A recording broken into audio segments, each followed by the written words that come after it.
Hey everyone, welcome to Mistakes Were Made. We are outside in the backyard and we are about to do a little garden tour.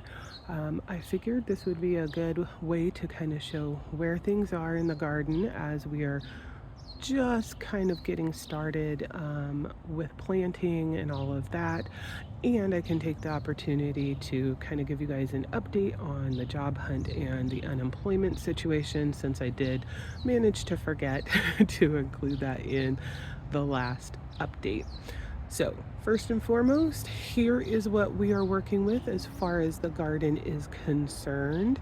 Some of it is respectable. Some of it is just a mess. Here, as you can see, we have broken down our green stalks. When it's together, it will look like that. But for right now, while we are doing seed planting and getting, things going, I have them all separated.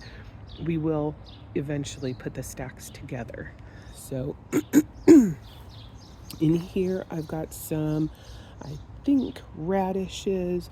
We've got some wild bergamot, which is from last year, and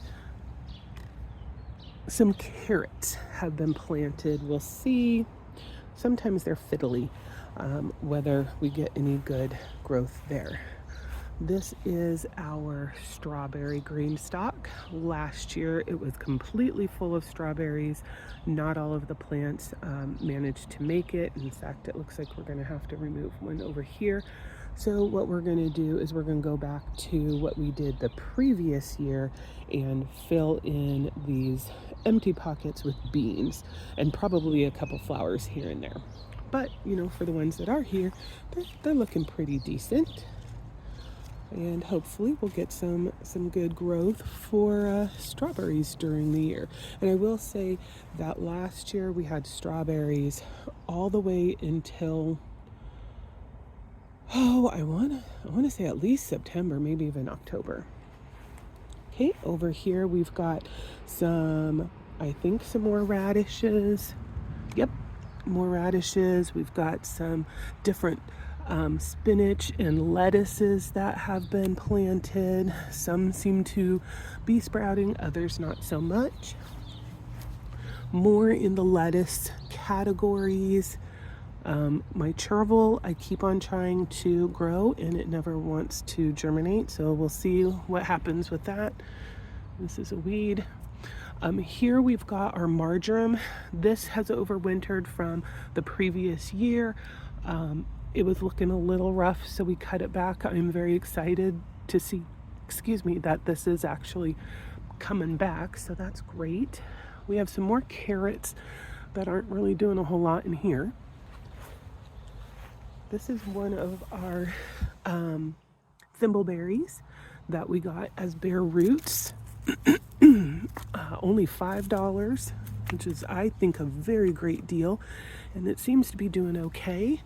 I mean, we got some leaves on it, so it's a good start. This is our parsley that overwintered, and as you can see, it is going gangbusters. It looks like it's starting to go to seed, so we're definitely going to have to cut this back and see what happens. We do have a dehydrator, and so, this is definitely something that we really need to get on and get these leaves into the dehydrator and get them in a better preserved state. Over here we've got some summer savory, also some summer savory, some winter savory, and some more of the sage is over here. What else do we plant? Some butter crunch. Garden Babies is supposed to be a smaller butter crunch lettuce, and so that's good. Hopefully nothing else has dug in here. I had to pull out a filbert that the squirrels managed to get into this thing. I'm not sure when or how they did that. We've got some snapdragons. Oh, I love snapdragons that overwintered from last year.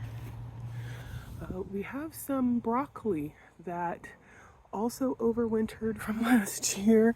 I wasn't sure whether it would actually do much, and it looks like it did put a little bit of broccoli florets out, but they also look like they're kind of going to seed. So I don't know if that was a good experiment or not. Got some more bergamot, and my understanding is you can use this like for tea and stuff. I'm not a tea drinker, but we decided to grow it. Here's some more overwintered parsley, just a different variety. So we got to get in here and do some harvesting. This guy's, it's looking a little rough. This is our hot and spicy oregano. So it actually does have a hot and spicy taste to it. So we don't tend to use it very much. It's kind of was more of a novelty thing that we purchased, but it's doing well.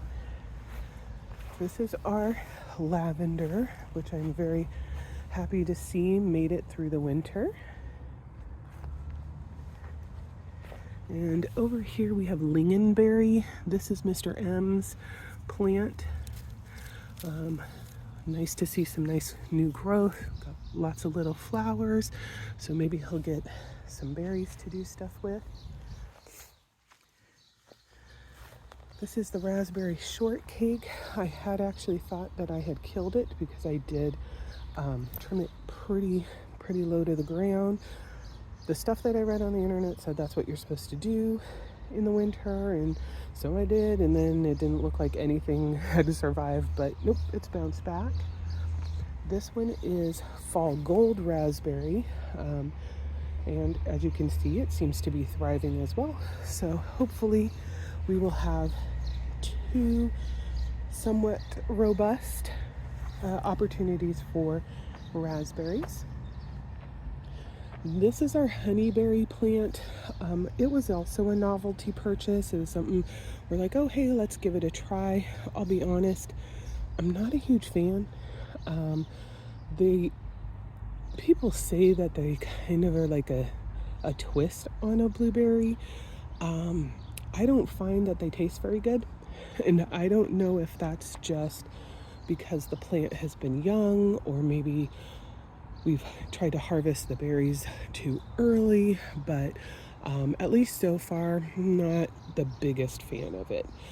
It is getting kind of big, so I don't know if we're going to want to allow this to grow up higher so that the things that are lower can get sun, through the stems and stuff, or if we will do some kind of trim to keep it compact. This is also a honeyberry, but it's a male, and I think I've seen sometimes it having flowers, which I didn't know would be a thing. But it's definitely one of those things I kind of regret that we had purchased. But I want to make sure that we don't reap any negative impacts because we have put it in here. Because on the other side is our blueberry patch, and we have a variety of different blueberries. Some of them are newer than others. This one is a pink lemonade. I'm making it all blurry. This is the pink lemonade one, and I think it's like 2 years old, 3 years old now. This one, I can't remember what the name is, but it's the same age as is this one. And then that guy we've had for quite some time, but this is the first year we've actually had flowers on it. So I'm excited about that. I don't know if that's because we tried to take out, I gotta get up in here, the hops that Mr. M planted. As you can see, they are impossible to get rid of once you get them going.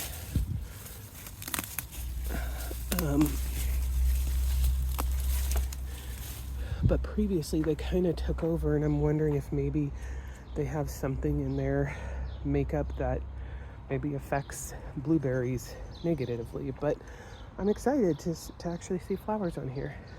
Now this one and that one are our oldie ones. This is the granddaddy, and it gives us the most blueberries. I think the most we've gotten off of it in one season is like 5 pounds, which I think is not bad. I don't know if that's high, low, normal, or whatever, but I've been very, very pleased with its production. And as these get bigger and older, hopefully they will jump in. We also have some Louisia, which is in that little pot right there. And then let's slide in over here. It's a little bit on the neighbor's yard to come back. All right, here is our lettuce circle, as well as some beets are in here. Well, I planted multiple beets, but it looks like we only have like 1 or 2 that actually have germinated. Possibly they'll germinate more when it gets a little bit warmer.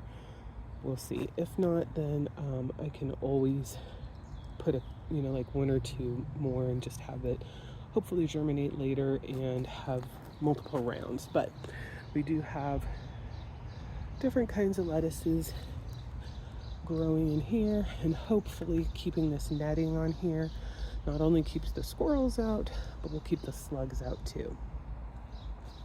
Now these lovely flowers, which look a little bit more bedraggled the closer that you are stock, and they also overwintered. I was really excited to see that they had grown and have some early flowers in spring. This is the second of our 3 thimbleberry plants, so not doing too shabby in here. I just planted some chamomile not too long ago, the 15th. We'll see if it does anything. And then we had also had garlic in this last year, and these are apparently ones that I missed or had been dug too deeply or just didn't do anything, and so they're coming up now. This is the 3rd thimbleberry, and as you can see, it's not doing great. I mean, we have some flat leafing here. I don't know if it's just a matter of it's not quite getting as much sun as it needs and it would like, or if there's some other issue. But even if this doesn't take off, 2 out of 3 isn't bad, and each one of these only cost us $5. So at the end of the day, it's a win. Here's the absolute mess and a cautionary tale about mint.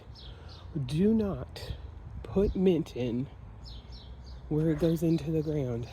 Put it in pots, and even then, be very, very careful, because it will spread like crazy, and it's basically impossible to get rid of. Oh my goodness, this is a nightmare. I hate the fact that we have mint all over the place.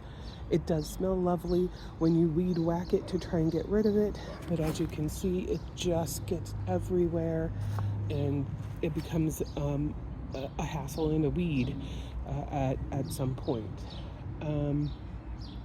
This is one of our herb barrels. I believe we have thyme and oregano in there as well. We need to add some more soil and maybe put something else in there, but that's come back year after year after year, so that's nice. And then this is the big lady right here. This is our rosemary plant. She is absolutely enormous. The bees love it when she is in bloom.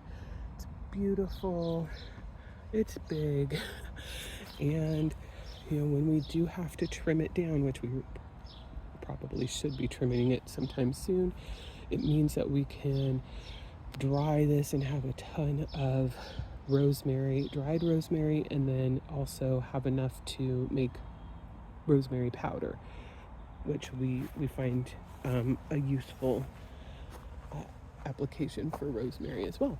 So yeah, she is just huge. Huge. Okay, now this is the only bed that we have significantly planted. We've got cabbage for Mr. M. We have some lettuce that we have planted here. We'll see if it germinates or not. Sometimes I have trouble with lettuce that I am direct sowing. We do have some yellow onions that we have put in, and then we have some cauliflower. Now over here should be like a bajillion million peas. I have done 2 sowings of peas. They are shelling peas.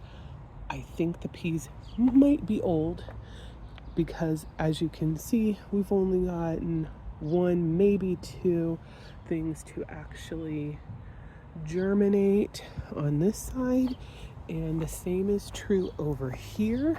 There are a bunch of peas in here, though it does look like something may have come in and maybe stolen my peas.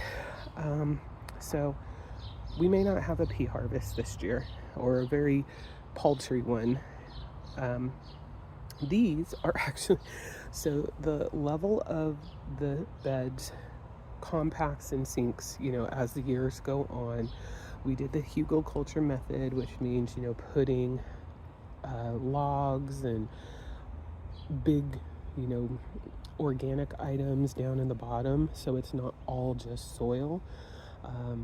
But as those start to break down, of course, everything settles, and so it starts to get lower. So this year we put in new soil, and we did cover, and I did this purposely, 2 of the strawberry plants that we had last year. We had already pulled out multiple runners and planted them into the green stock with the strawberries. So, we did get new plants from it, but we figured, okay, these will be sacrificial, and we just covered them with soil. Well, as you can see, they have made their way up to the surface, so we'll leave them in place and see what happens from there. This does need some additional soil. I have been using it as a soil source for different things, for like filling the green stalks and whatnot, so we will need to get some more soil and amendments and put it in there. This is going to be the pepper bed. Oh, and look at that. Speaking of the devil. Okay, I'm going to put you down right here so that you can stare at this offending plant, maybe, while I go get my, okay, maybe not. Are you guys seasick yet? All right, I've got my glove. I'm gonna get down underneath this guy. See? That's the offender right there. The squirrels were very, very diligent this year. We've had so many of these in our beds. And looks like we have another something. I don't know if that is the same thing. Some of the other issues that we've had, oh my goodness, we have look at all of these.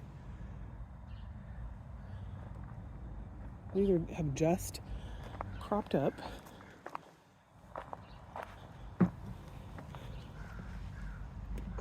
Some of the issues are, I think, some of the stuff that we used to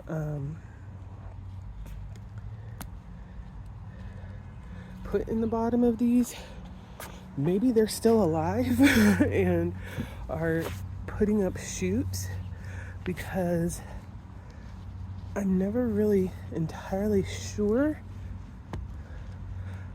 where these are starting from. They always break off, so I don't know what they are. I suppose I could let one continue to grow. I mean, there is still that one, but I hate for it to be something super annoying and then have even more difficulty trying to get it out of there. I think I'm just gonna dig. Oh, already. There we go. Well, that's what we're dealing with. As I was saying, this is going to be the pepper bed. We do have peppers already in the works.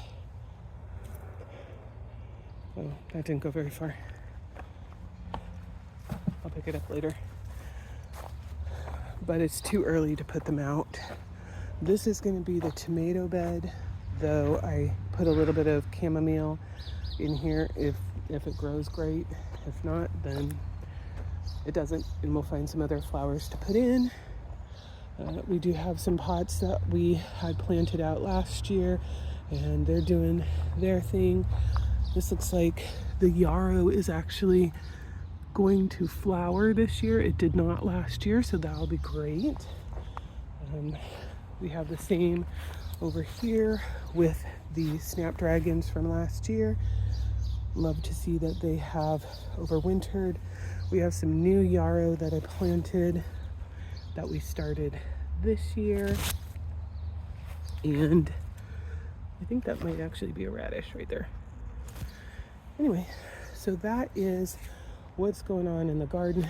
Back there, I think we're going to be doing just a ton of beans. I'm sure that there's some other things that we're planning to do, but at the top of my head, I can't think of them.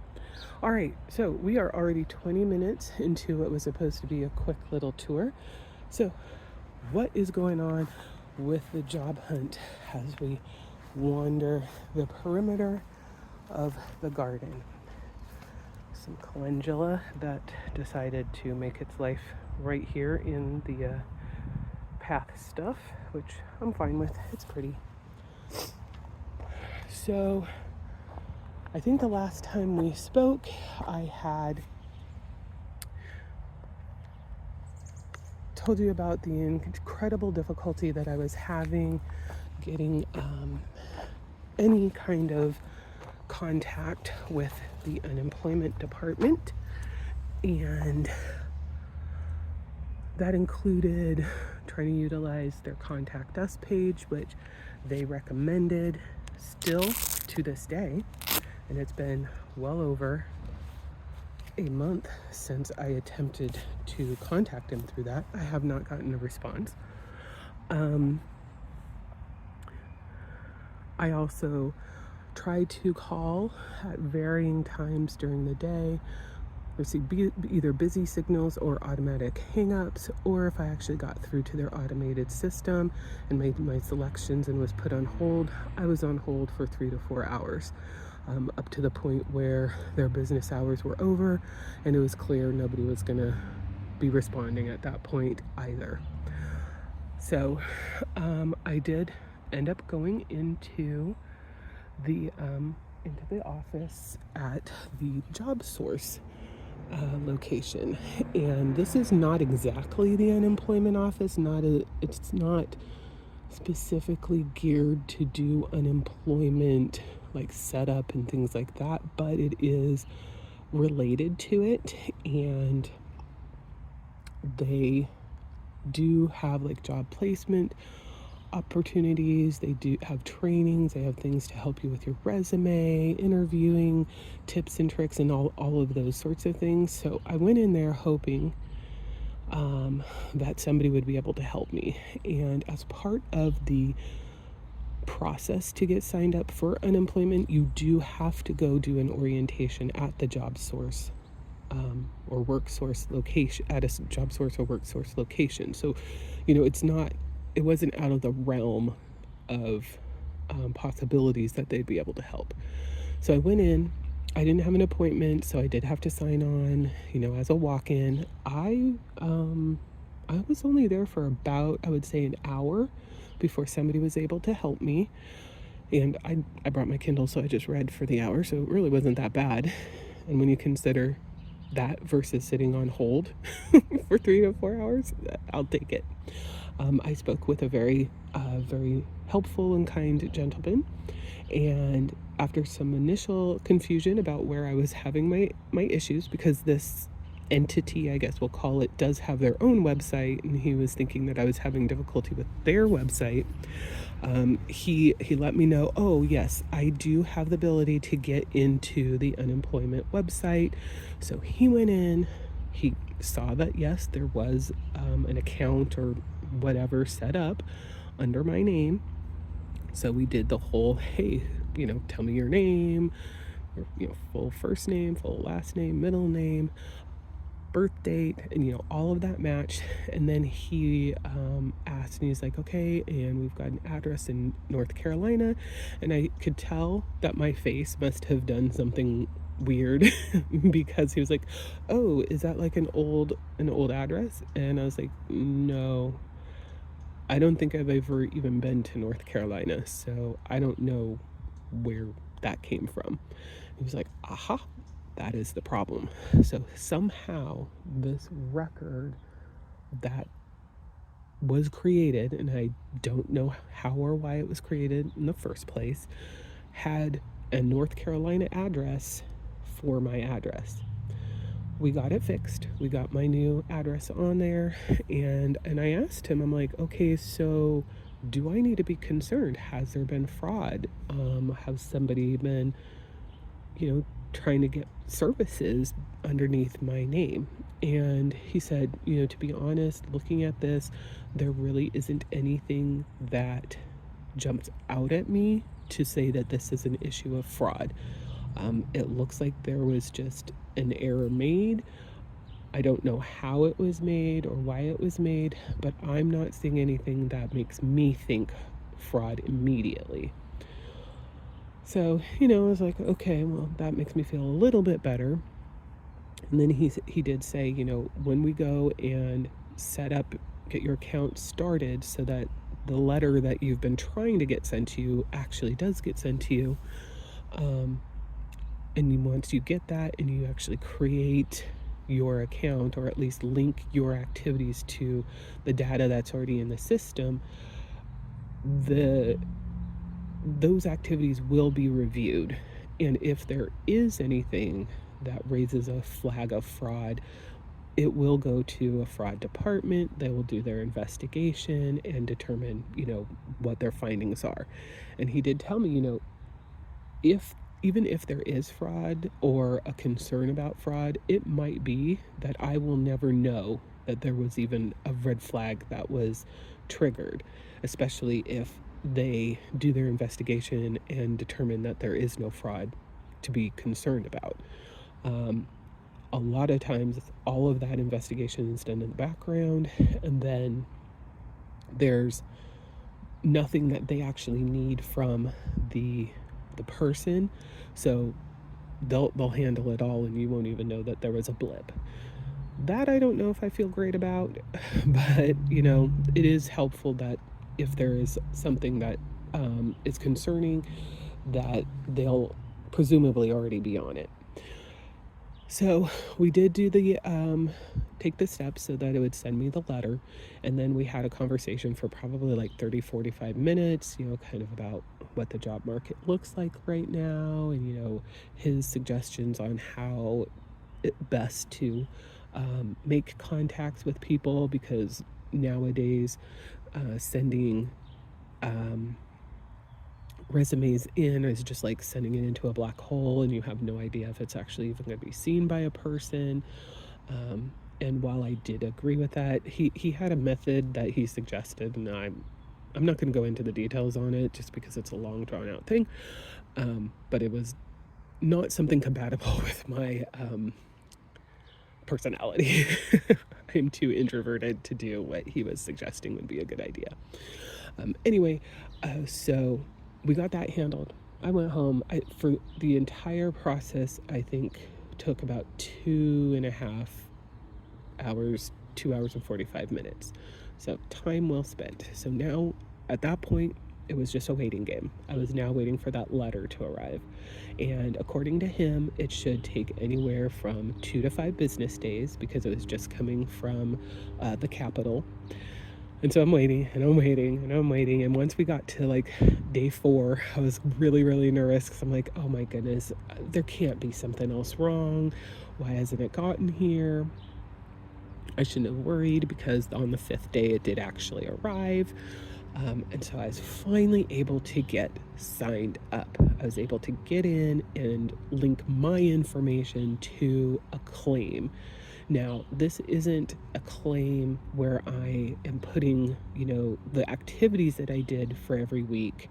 This is just the initial benefit claim saying, hey, I have a claim for benefits and I need to get that put together, right? So I finally got that in place and I was raring to go. I was so excited because I was like, okay, I now have an account because it gave me the thing saying you have submitted the initial claim.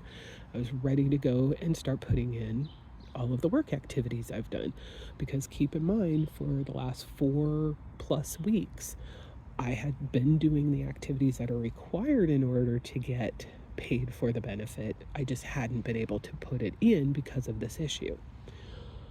Well, unfortunately, I hit another brick wall. The benefit claim had been submitted, but there was a note saying, we are now attempting to verify your identity, and you cannot submit any weekly claims until that has happened.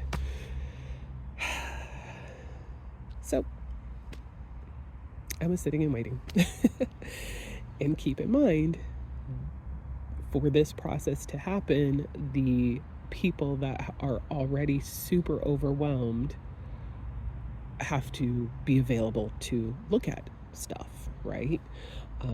These are the folks who are so overwhelmed that the phone is busy or drops you, or you sit on hold for 3 to 7 hours. When I was talking to the gentleman at the WorkSource place, he was like, a lot of the people that I talk to, they've said that they've been sitting on hold for 6-7 hours at a time, and then it'll either drop them or nobody ever picks up. And so I'm just thinking, how long is it going to take them to be able to validate my identity so I can finally get this benefit going?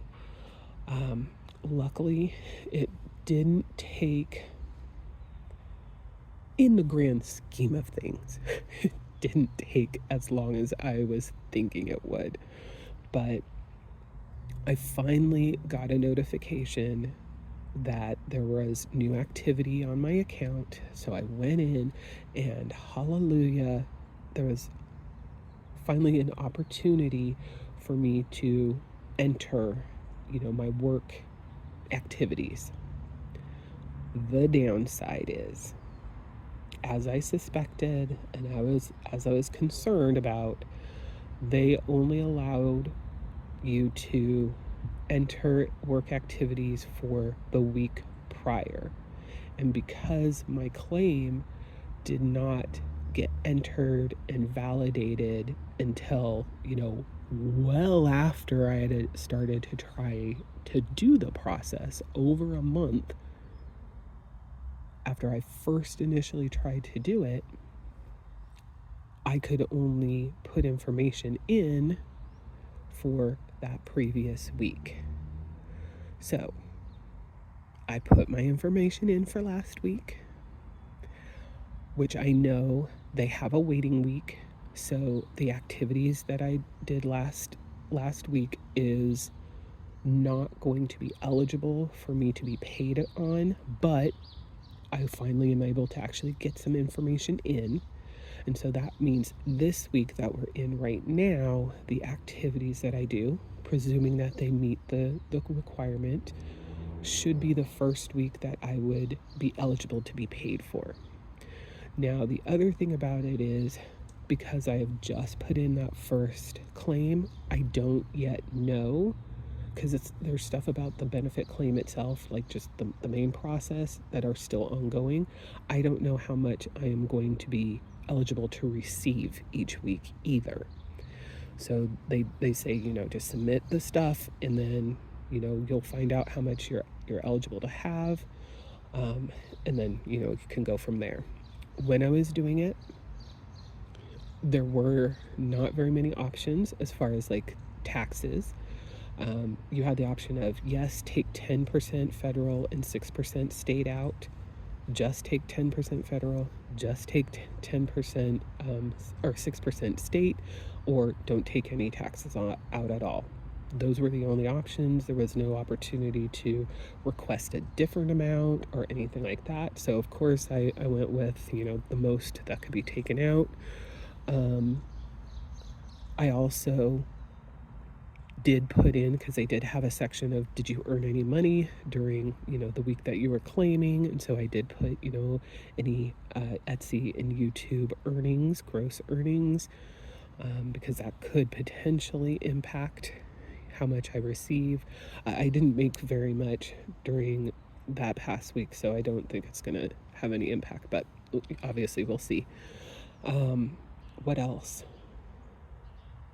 That's basically it. We're waiting to see. I have to do some activities this week, so that that would be the first week that I would actually get paid for, and we'll see what happens. It has been a journey to get to this point. I do not recommend it to anybody. It was actually interesting because when I went on the website, they had put a notification that they were actually shutting the phone down for a Friday, so that the workers weren't on the phone. They could focus on their backlog of claims and things like that.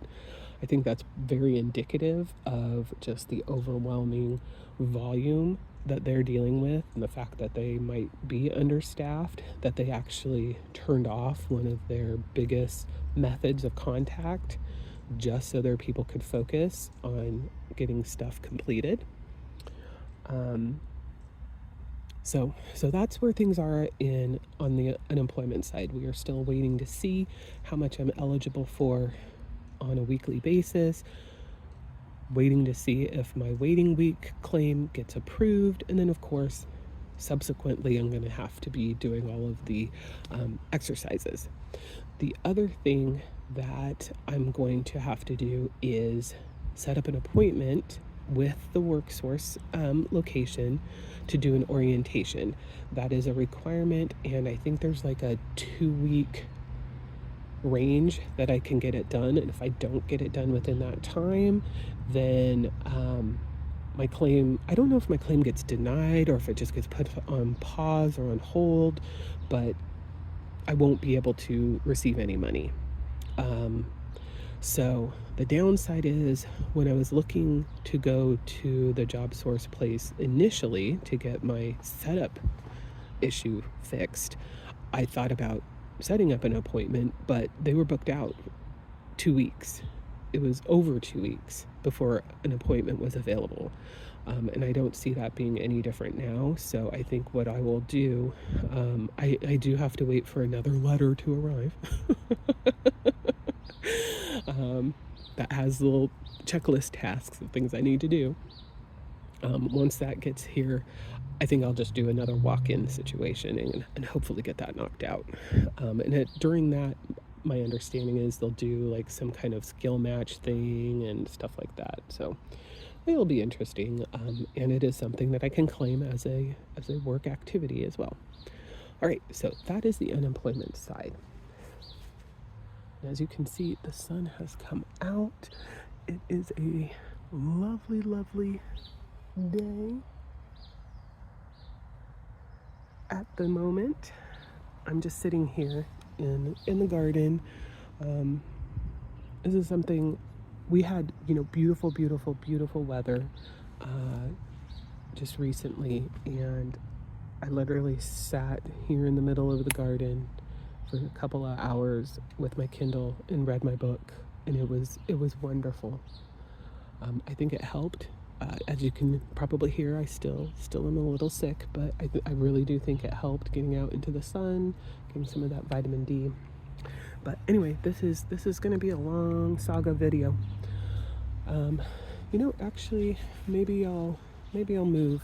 Okay, so I am now seated over here on our little bench. If you've been wondering, this is the mess that we are hoping to get resolved. Yeah, it's a lot. It is a lot. And what you're seeing, just right here is just the front. It's deep. It goes back. So yeah. This back area is just, it's a lot, and we haven't taken the best care of it. But anyway, let's talk job hunt. Okay, so despite the disappointment that I have that that I am not able to use the work activities that I have done to date.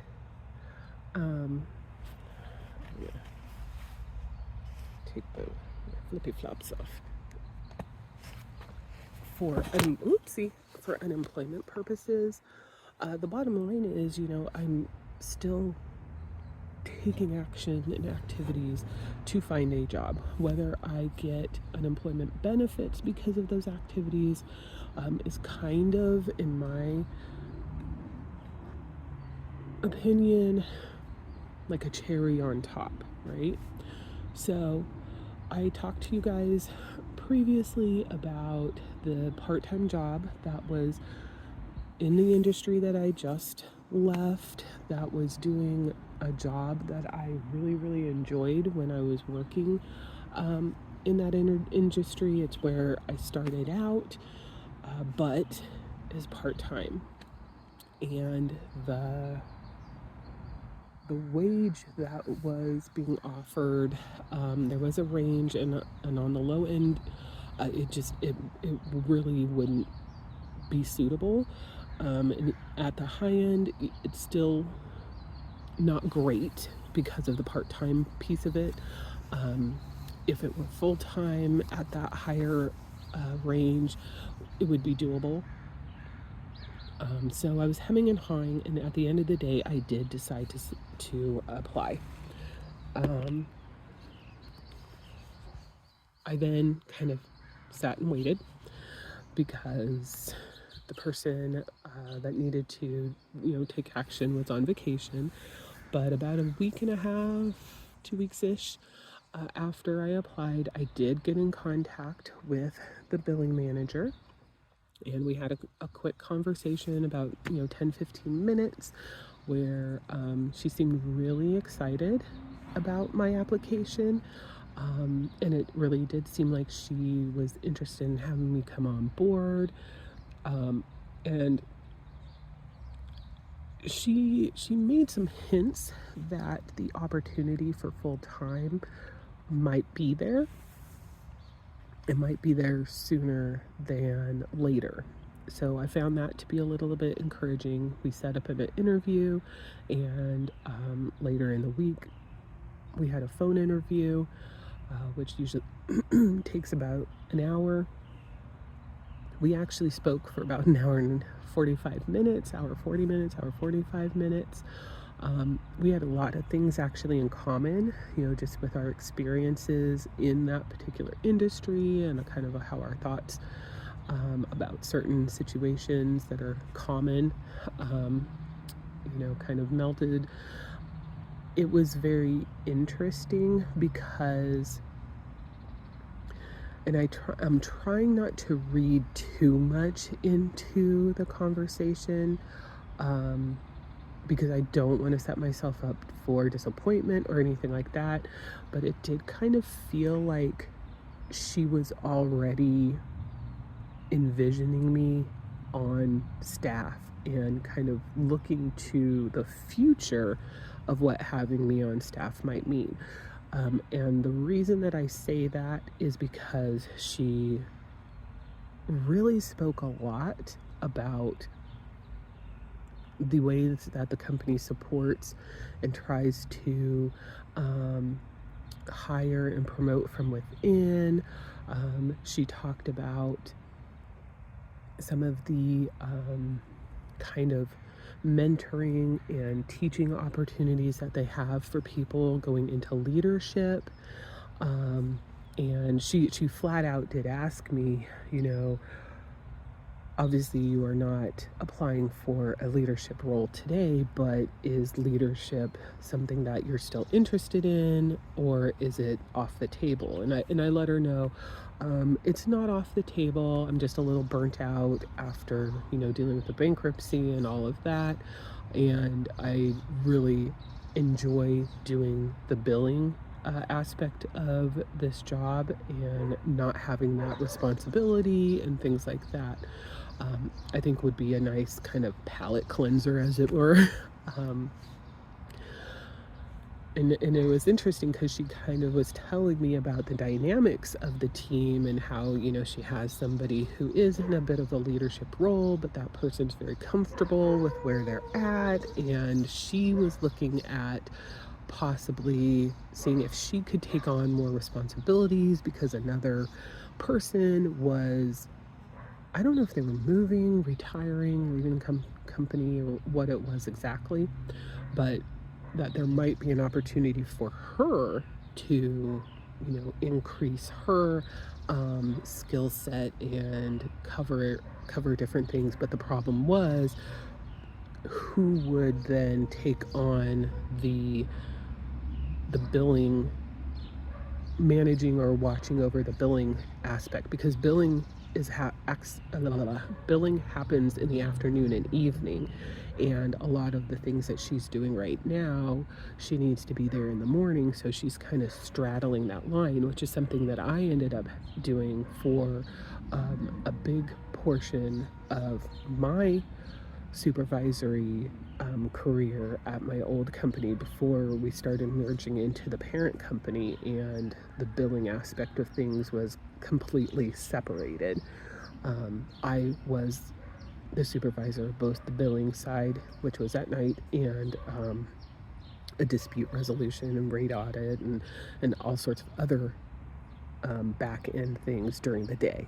So I understood that trying to cover both worlds and being there for, being there and supportive for two groups whose shifts are completely different. So it seemed like she was already looking at the future and what might be possible if I were, on board. Again, I might be reading too much into that. But at the end of the day, she seemed very pleased. I thought the interview went very well, and she had me go and fill out some paperwork,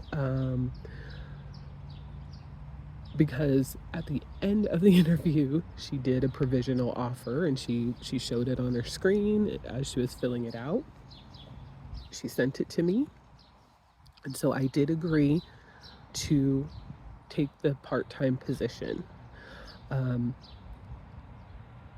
Where things get a little bit hairy, well, not hairy, but where things are kind of in a wait and see mode is I did have to go in and do, the drug test. I filled out some paperwork to do the background check. So I'm not anticipating there's going to be any problems, but you always, I don't like to count my chickens before they're hatched. But if all goes well and according to plan, I'm anticipating starting and getting training sometime around the beginning of May. I think she provisionally put the 2nd of May on the offer sheet, but that's a Friday, so I don't know if that is truly like the first day that they'll have me come into the office or not. The downside is, of course, it is part-time. So it is not going to pay enough for us to not have to pull money from the job cushion. On the other hand, it does mean that what we have to pull from the job cushion will be less than what we're doing now, and so that job cushion will last longer. So presumably we can ride this part-time time frame out until a full-time is available.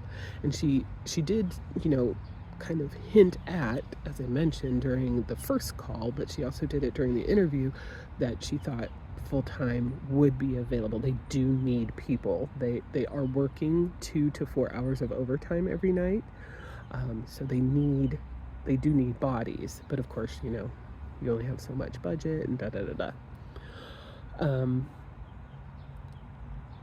So the thought and the hope is, even though I'm not gonna be bringing in $2,200 per month, which is, you know, the minimum I need to bring in, will augment from the job loss cushion until an opportunity for full-time comes about. The good news about full-time, besides the fact that I would then get health care and other benefits, including 401k with a match, is that the pay rate is higher. So coupling right now, the pay for part-time, if I was working 40 hours, we would meet the $2,200 requirement. The jump in pay for being full-time that she indicated that she was expecting that I would get would put us I don't want to say well above, but put us comfortably above that $2,200 minimum requirement. So, you know, obviously that would be good. She did indicate that once I was up to speed and everything, that they might tap me to do overtime, even as part-time, but they would want to limit it to no more than 2 hours a day, because I would be working, my part-time shift would be a 4-hour shift, and they want to limit it, one, so that I don't have to take a lunch, and two, if you're consistently working over a certain number of hours, at least in Oregon, then the company does have to provide you some healthcare benefits. I already have healthcare benefits. Obviously, I'm paying out of my own pocket. So, you know, that's not a big deal to me, especially if the opportunity for full-time is on the horizon somewhere. But it made sense. Where things get a little bit crunchy and dicey is with the unemployment part. And I am going to warn you, we are definitely going to hit over an hour for this conversation. So I'll try and put timestamps in so people can jump around if they want to. Because I know how much I would be making if I just work the 20 hours that the job outlines, no overtime or anything like that, which I don't know if I would actually get overtime pay. I'm gonna guess that I wouldn't, because I wouldn't be working more than 40 hours in a week, and B, I wouldn't be working more than 8 hours in a day, so overtime pay probably is off the table. So it would just be straight time. So just looking at it for 20-hour weeks at the pay rate that I'd be making, I would not be making more than $500 a week. So the question is going to be, how much am I going to get as a benefit per week for unemployment? Because if I'm making less than the benefit for unemployment, and I am not working more than 40 hours or more, I can still claim unemployment benefits, right? So let's say that they decide I am eligible for $600 per week. I'm going to do this hopefully in a way that is nice, round, and easy, calculated numbers. And let's say with this part-time job, I earn $400 a week.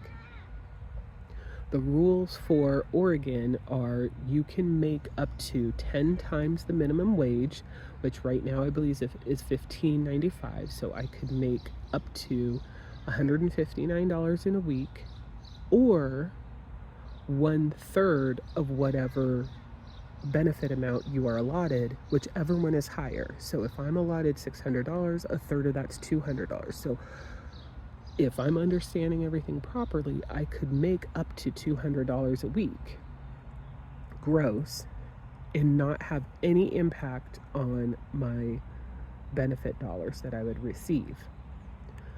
If we go with the example amount of me earning $400 a week, that would be $200 more than what I am allowed. So that 200 would be subtracted from the total benefit I'm allowed, which was 600. So that would bring my benefit down to $400. And then they would take whatever taxes out, and that amount would be how much I could still receive in unemployment because I'm not working 40 hours or more, and because I'm not earning gross more than the amount that I am allocated for unemployment. Of course, the big question is, what is that amount going to be? And so I got to wait and see, right?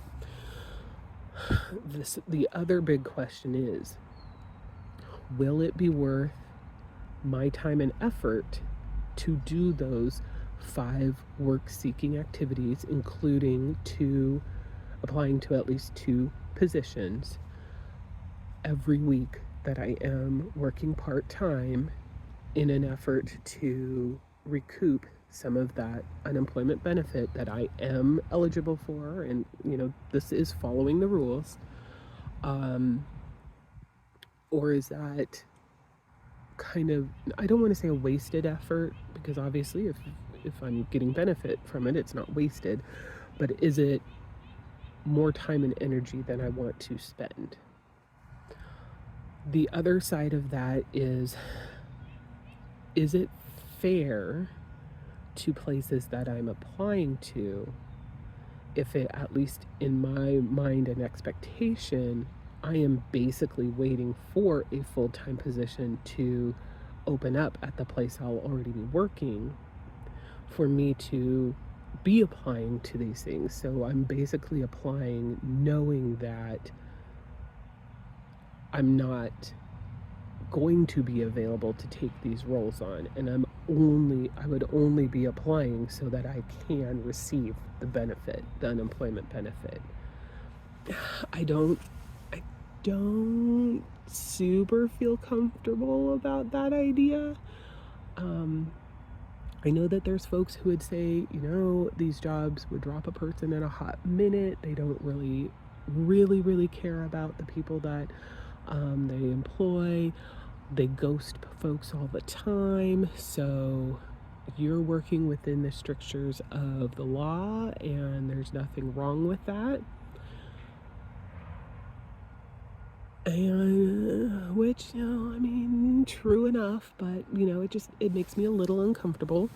The other thing, though, that I have to keep in mind is, while yes, there's an expectation that a full-time job is going to come about, there is nothing in writing. There's no contract saying that I will get a full-time job, and there's really no hard and fast timeline that's been given for this to go full-time. So, I'm kind of in a bit of a moral dilemma. I don't even know if it should be considered a moral dilemma, because I would be following the rules that are out there, but I don't know. What do you guys think? Am I being like overly sensitive or weirdo about this? Because trust me, I fully admit that is a very good possibility. But anyway, so there is that piece of things, as far as the whole job situation and how it interacts with unemployment. I have applied to multiple places. A couple, I have gotten notifications back that my application has been moved on to the hiring manager or whoever's doing the interviews, but nothing more than that. There was a message that I got from somebody that used to work at my old work and is now at another company that's in the industry, and I guess my name came up as a potential candidate for a role that they had open, also in billing. I guess a couple of people indicated that I might be a good option. And they reached out and asked if I would be interested. This was after I had already agreed to do an interview for the part-time position. We hadn't gotten to the point of actually speaking and moving through that process yet. But I asked that person, because they work there, I was like, well, I have a couple of questions, because they sent a copy of the, the link to what the actual position was and where it was listed. And I asked him, I'm like, well, this is showing as being in South Milwaukee, Wisconsin. So do you know if this would be a remote position? Because I'm in Oregon. So I don't want to waste anybody's time, because she said, if you're interested, then I'll put you in contact or get your name to the director that's over that area. And I was like, I don't want to waste anybody's time, because if this is not remote, I'm not going to move, for this position.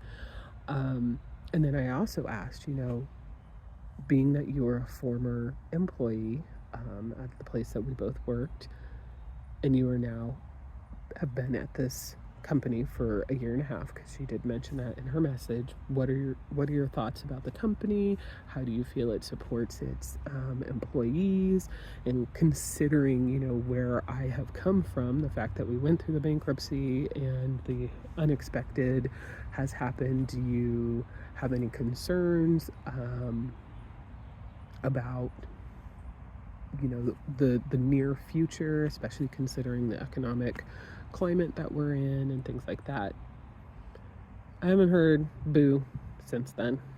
So I don't know if she just doesn't check LinkedIn very often. I don't know if she figured it was too much of a pain in the ass to put that much effort into replying and giving me a reply.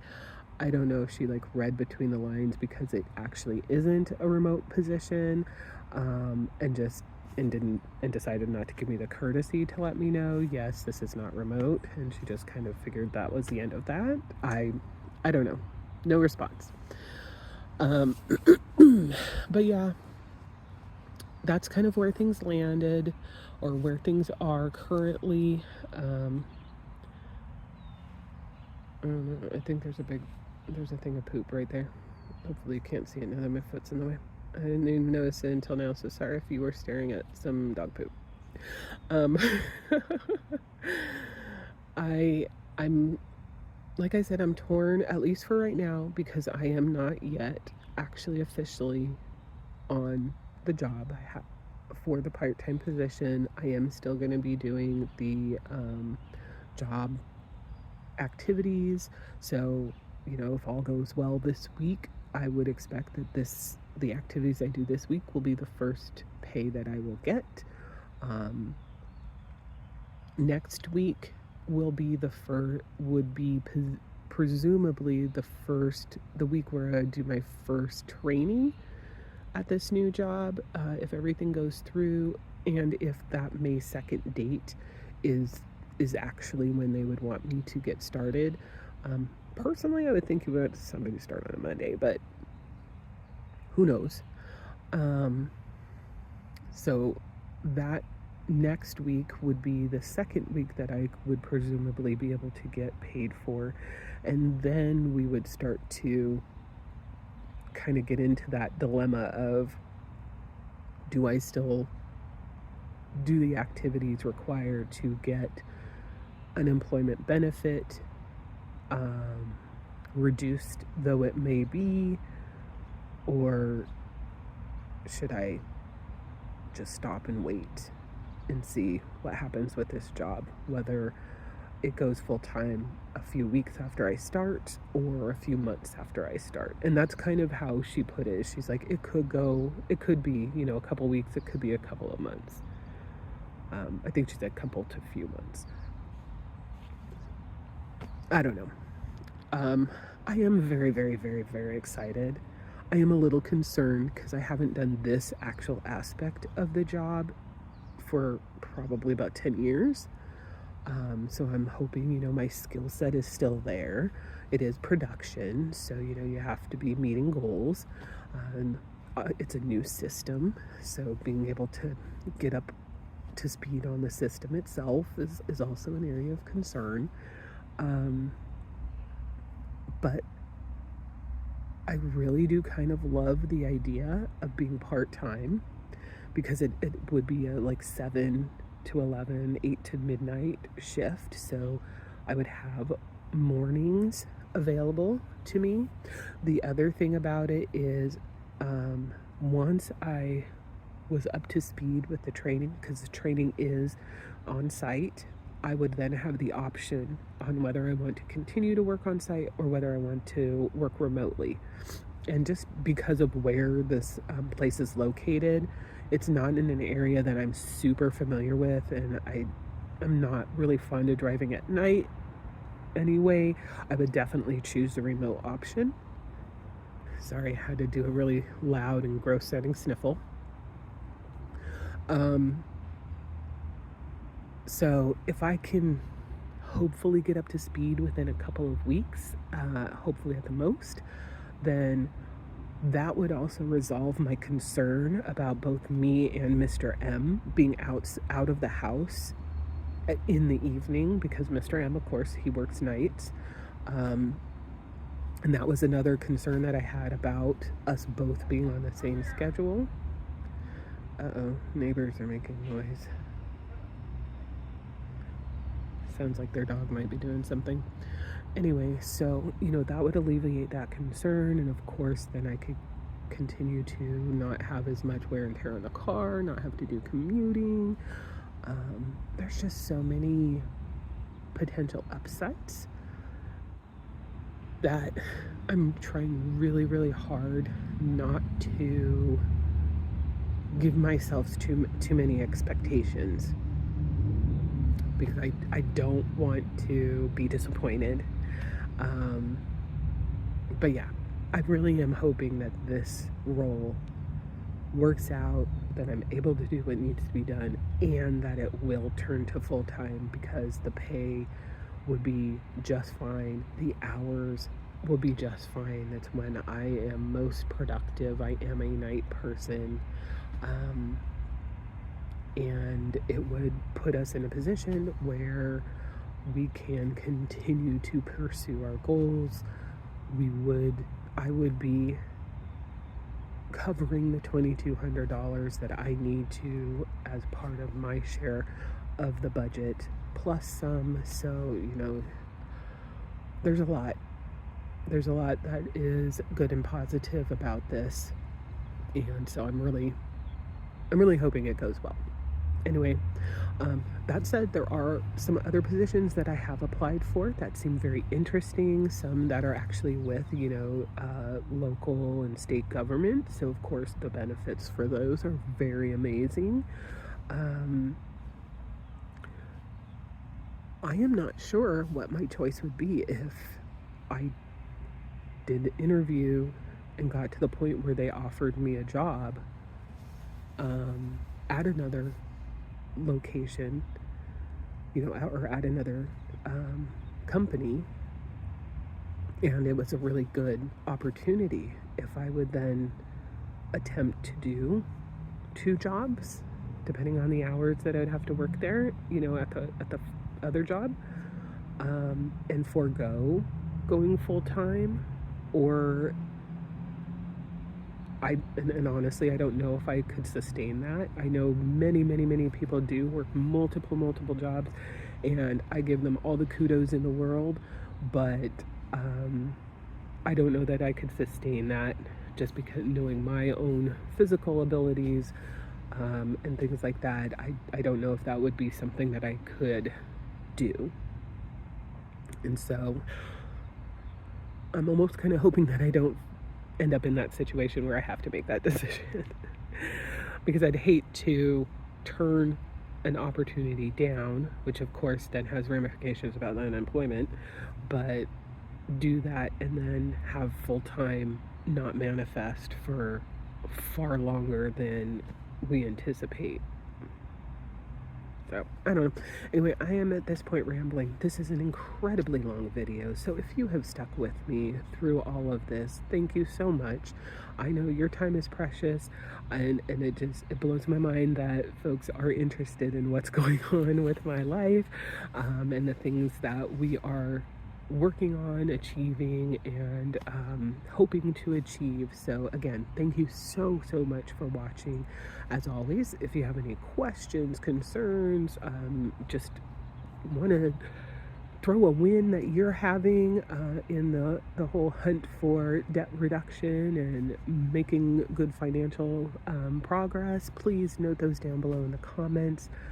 And I hope we'll see you in the next one. Bye for now.